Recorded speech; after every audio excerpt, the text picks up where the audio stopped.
Bang Pablo, gimana tanggapan Abang soal persidangan kemarin, Bang? Ya, jadi persidangan persidangan kemarin itu sudah bagus, sudah akhirnya sekarang dicabut, apa namanya, gugatan tersebut. Jadi sudah tidak lagi perlu dibahas, tidak ada lagi yang perlu dibahas, tidak perlu lagi diramai-ramaikan, kecuali memang orang yang pengen dapat pamor, terus-terusan muncul di media hanya untuk menunjukkan bahwa, dirinya itu terkenal, kan begitu kan. Nah, itu mungkinlah, apa namanya, bisa kita kategorikan orang-orang yang mempermasalahkan urusan donasi ini kembali adalah orang-orang yang hanya ingin terkenal di media, hanya cari pamor dari perkara ini. Jadi kasihan Agusnya kalau kalau menurut saya ya, kasihan Agusnya. Katanya mau ngobatin Agus, katanya membela kaum lemah, katanya mau bawa Agus ke Singapura. Boro-boro ke Singapura, tapi ujung-ujungnya malah bawa kemana, ke sana, ke sini, ke kantor polisi, ke persidangan. Jadi itulah sebenarnya poin-poin yang, harus digarisbawahi. Kalau seandainya dari pihak kuasa hukumnya Agus tersebut mengatakan bahwa, "Kasihan Agus, Agus itu, masa mondar-mandir di persidangan," kan begitu kan, seakan-akan dia mondar-mandir datang ke mana, ke Pengadilan Negeri Tangerang, itu hanya orang yang tidak paham hukum. Karena saat ini kita masuk di dalam persidangan gugatan keperdataan. Kalau perdata, konsep surat kuasa itu bisa diwakilkan, klien itu diperbolehkan untuk diwakilkan oleh kuasa hukum. Jadi sebenarnya Agus kemarin nggak datang pun nggak ada masalah, tapi diwakilkan oleh kuasa hukumnya. Contoh, kemarin bisa kita lihat Kemensos diwakilkan oleh kuasa hukumnya. Menteri nggak hadir kan? Kan begitu. Lalu, si siapa namanya, kuasa donatur dari pihak tim saya, apakah donaturnya dihadirkan? Tentu enggak. Lalu ada dari pihak yayasan, katanya Disna hadir, meskipun saya nggak tahu tuh, dari kuasa hukumnya, yayasan tersebut, kuasanya dari siapa. Karena kan setahu saya, Novi sudah tidak lagi menjadi, ketua yayasan di sana, saya juga nggak paham tuh. Tapi yang pasti, dia di situ mengaku sebagai tergugat 3, yaitu yayasan. Artinya, nggak perlu ketua yayasannya juga yang hadir. Jadi kalau seandainya dari pihak, kuasa hukumnya Agus mengatakan bahwa semua donatur harus dihadirkan, maka saya juga akan meminta agar Menteri Sosial juga dihadirkan di sana. Jadi kalau Menteri Sosial dihadirkan di sana, baru selesai, baru fair. Jadi semua prinsipal datang gitu loh. Jangan jangan cuman ngomong saja gitu, jangan nggak paham tentang, perdata, tentang keperdataan, lalu membuat opini-opini yang, tidak baik di mata masyarakat yang tidak ada edukasinya begitu. Di sisi lain, kemarin ada satu kekeliruan dari FA ya, dia menyebut di dalam ruang persidangan, dia sampaikan dan dia sudah berulang kali, saya sudah tandain, saya sudah, apa namanya, menjadikan ucapan tersebut sebagai ucapan yang perlu untuk saya lakukan, apa namanya, tindakan atau upaya hukum tegas. Begini, dia sampaikan di dalam ruang persidangan, dia bilang kepada majelis hakim, keterangannya adalah di muka persidangan dia sampaikan begini, "Ini adalah pengacara-pengacara yayasan. Sebelumnya pengacara-pengacara yayasan, akhirnya saat ini menjadi kuasa hukum donatur. Saya garis bawahi, saya tidak pernah menjadi kuasa hukum yayasan. Kalau kau tidak bisa buktikan bahwa saya adalah pengacara yayasan, maka kau akan saya kejar sampai manapun." Oke? Ditambah lagi, kalau dia bicaranya pengacara-pengacara, berarti bukan cuma saya sendiri, tetapi ada kuasa hukum lain atau pengacara lain yang menjadi kuasa hukum yayasan, yaitu dalam hal ini yang ada di dalam kuasa donatur. Pak Risman, Pak Dodi tidak pernah menjadi kuasa hukum yayasan. Sehingga hari ini kau akan kukejar dengan statement itu karena kau telah menyampaikan sesuatu kebohongan di muka persidangan. Jadi itu adalah satu perbuatan yang bisa untuk kau pertanggungjawabkan di kemudian hari, gitu. Dan, saya juga melihat gitu ya, di dalam persidangan adanya kericuhan yang dibuat oleh, kubu daripada FA ini gitu ya. Lalu ujug-ujug dia menyampaikan ke publik seolah-olah yang membuat kerusuhan adalah kuasa hukum donatur. Dia bilang bahwa kuasa hukum donatur tidak beretika karena gebrak-gebrak meja. Saya ingin beritahu kepada teman-teman untuk sebagai edukasi ya, bahwa di dalam keadaan persidangan kemarin, saya mendapatkan informasi bahwa di kursi penonton itu penuh dengan orang-orang pendukungnya FA. Dan itu adalah kebiasaannya FA.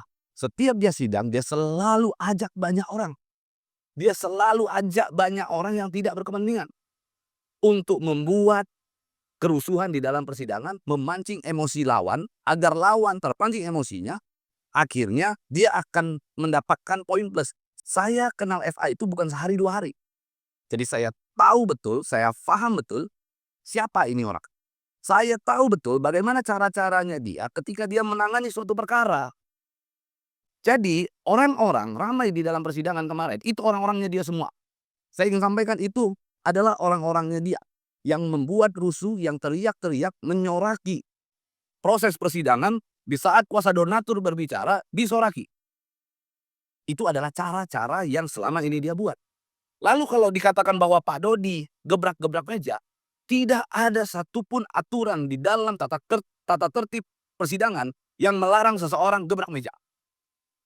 Kalau ada, maka saya bersedia untuk minta maaf untuk persoalan Pak Dodi gebrak meja. Tapi saya yakini tidak ada tata tertib seseorang dilarang untuk menggebrak meja. Setahu saya, itu adalah ekspresi. Ketika kita gebrak meja, itu adalah suatu ekspresi saat kita memberikan argumentasi di dalam persidangan. Dan kebebasan seseorang menyampaikan argumentasinya itu diperbolehkan seluas-luasnya oleh hakim, oleh majelis hakim di dalam setiap proses persidangan. Jadi, kalau nggak ngerti, jangan ngomong, jangan membangun opini yang seolah-olah menganggap kau itu paling hebat. Yang jelas, kemarin di dalam persidangan, kuasa hukum donatur telah mencabut. Silakan kau mau lakukan lagi upaya hukum lanjutan, mau kau laporkan kah, mau kau gugat lagi kah, kami tidak akan gentar satu langkah pun. Kami lawan, kami kejar. Dan ingat, kami masih ada satu laporan polisi terhadap saudara AS. Ya, kami masih ada satu laporan polisi. Tadinya kami berpikir apakah kami mau cabut, tapi karena urusan ini makin diperkeruh suasananya oleh kuasa hukumnya AS itu sendiri, yaitu FA, maka saya melihat itu untuk tidak dicabut. Saya sudah sampaikan kepada prinsipal, kami sudah sampaikan kepada klien, mereka juga setuju untuk itu tidak dicabut. Jadi hati-hati, ini persoalan integritas seorang pengacara, integritas seorang kuasa hukum, ya. Lalu apa lagi ya?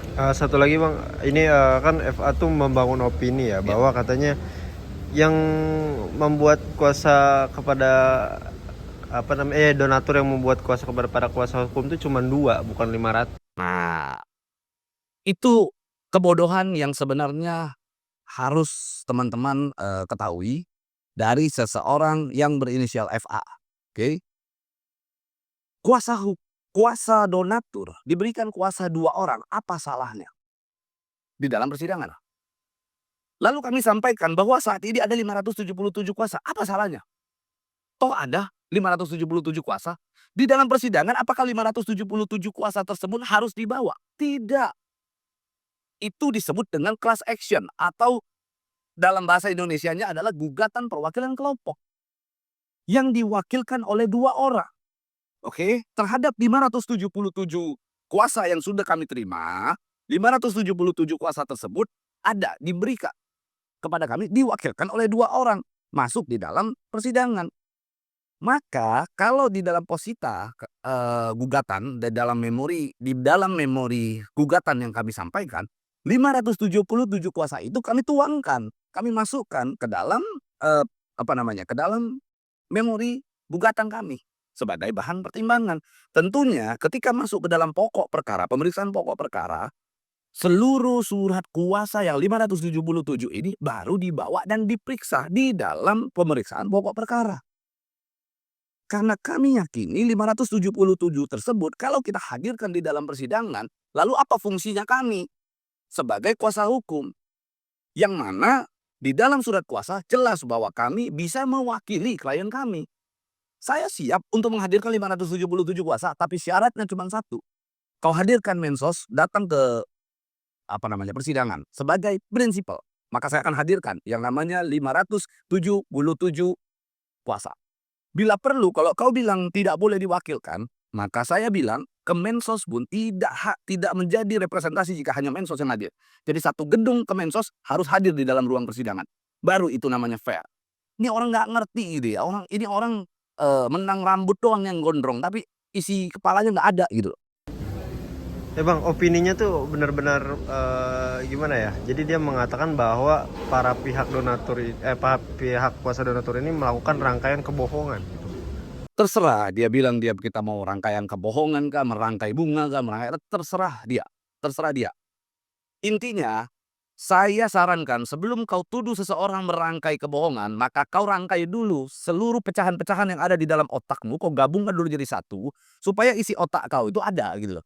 Jadi kau ngomong itu juga masuk di akal orang gitu ya. Jadi apa yang kau ucapkan juga masuk di dalam kepala orang, masuk ke dalam rasional, logik gitu ya. Kalau kau nggak paham, kau mending bertanya, itu saranku. Jadi udahlah, gua kenal siapa Eva. Gua kenal siapa FA dan gua tahu bagaimana cara-caranya dia ketika dia menangani suatu perkara. Nggak baik, jelek, nggak bagus. Itu. Abang sendiri kenapa nggak hadir? Oke, jadi kebetulan saya saat ini sedang ada di Semarang. Saat ini sedang Semarang, ini di rest area Semarang. Jadi memang saya akan ada kegiatan di luar kota, saya tidak bisa hadir. Eh, Mungkin tanggal 5 nanti ya, tanggal 5 kalau memang katanya sudah akan diputuskan melalui IKOT. Tapi kalau seandainya diputusnya harus lanjut sidangnya nggak apa-apa, saya jalan, saya yang datang. Nanti kau ketemu sama saya. Kau pasti ketemu sama saya dan gue yakin ketika dia ketemu sama gua gitu ya, kalian penonton, teman-teman boleh melihat bagaimana dia nanti sama saya. Coba. Nah, satu lagi bang, kan kuasa hukum si kuasa hukum AS ini sudah melaporkan pihak kuasa donatur gitu. Ya, gue dengar informasi bahwa memang dari kuasa hukumnya AS melaporkan salah satu kuasa hukum dari donatur yang katanya ada perbuatan pemukulan atau penganiayaan 351 pasal 351 KUH pidana gitu ya. Gue mau sampaikan, gue sudah ditunjukkan rekaman oleh Pak Dodi. Oke, Pak Dodi sudah mempertontonkan bahwa dia di sana sedang menyapa. Jadi kayak, halo bro, apa kabar? Dia tepuk. Jadi, ini poinnya ya. Ketika seseorang menyapa seseorang dengan menyentuh badannya disebut memukul, itu apa namanya? Berarti itu adalah jebakan. Itu adalah jebakan. Jadi, kalau sampai itu tangannya memar, maka saya yakini itu adalah rekayasa. Jika sampai tangannya memar karena dipukul, segimana sih dipukul orang bisa memar? Oke? Jadi kalau itu sampai memar tangannya, maka saya yakini itu adalah rekayasa. Dan kalau itu rekayasa, saya yakini ada mastermind-nya. Ada orang yang mengatur itu. Dan yang mengatur itu 1000%, 1.000.000% pasti FA. Saya ingin sampaikan, kalau seandainya, pahami kata-kata saya, kalau seandainya dengan memukul seperti ini saja ada memar di sana, maka gua yakini itu adalah rekayasa. Artinya bisa jadi dipukul dengan sengaja supaya tambah memar. Oke? Dan kalau itu sudah terbukti rekayasa, maka saya pastikan pelaku rekayasa tersebut, mastermind-nya, yang membuat skenario adalah FA. Gua kenal FA tidak 1 hari 2 hari. Dia dulu menangani perkara sering begitu. Dia minta ke teman-temannya, kau maju, udah pancing aja biar dia dipukul. Saya punya rahasia dia satu ya, saya info aja biar teman-teman tahu ya. Dia melaporkan pada saat Prasman dilaporkan oleh oleh istrinya mantan gubernur Sumatera Utara, Gatot Pujo Nugroho, yaitu saudara ES gitu ya. Nah, dia mengkondisikan pada saat itu, dan ini pengakuan daripada FA, dia mengkondisikan somasi dibuat tanggal mundur. Ini trik-trik yang selalu dibuat oleh FA, dan ini nanti akan gue sampaikan ke ke sejumlah orang yang berkaitan supaya di teman-teman pada tahu. Jadi pada saat ES dulu melaporkan saudara Rasman begitu ya, pada saat itu tidak pernah disomasi. Tidak pernah disomasi. Ujung-ujungnya dia buat pelaporan polisi tersebut, tapi pelaporan polisi tersebut somasinya mereka tanda tangan sendiri Lalu somasi tersebut mereka buat tanggal mundur. FA yang buat. Oke? Supaya bisa diterima laporan itu. Jadi, lihat, ada lembaran baru. Ada hal yang seru, tabir ini akan terbuka. Nanti gua kasih tahu Rasman. Gua akan kasih tahu Rasman. Untuk supaya Rasman bisa tahu bahwa pada saat itu dia sedang dijebak. Gitu. Dari Mei.